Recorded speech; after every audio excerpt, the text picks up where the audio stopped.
today's pose is camel pose, which is another take on a back bend.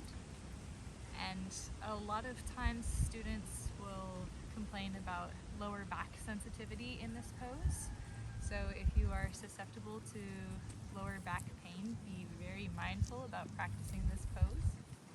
The way that our spine is shaped, with our upper back coming out and then our lower back coming in, makes our lower back naturally more flexible than our upper back.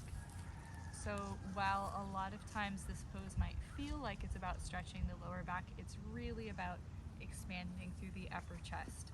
So you'll notice as I'm giving cues to go into this pose, we're really going to be focusing on lifting and bending through the upper chest as opposed to, or the upper back, as opposed to the lower back. So to start this pose, we are going to come onto our knees, and there can be quite a bit of pressure on the knees in this pose. So if you want to preemptively double up on your mat, that's a great idea. So I'm just going to fold my mat like this to give me a little bit more padding on my knees. Now there's a few different ways you can do this pose. You can have your feet untucked behind you, which will be a little bit farther to reach. I'm not quite as flexible in my back yet, so for me, I'm going to tuck my toes and keep my heels lifted so I don't have to reach back quite as far. Okay, so we're here on our knees. We want our hips stacked over our knees. And as we bend backwards, we're going to want to keep that alignment of hips over knees and knees about hip distance apart. So we'll bring our hands up to the top part of my rib cage here.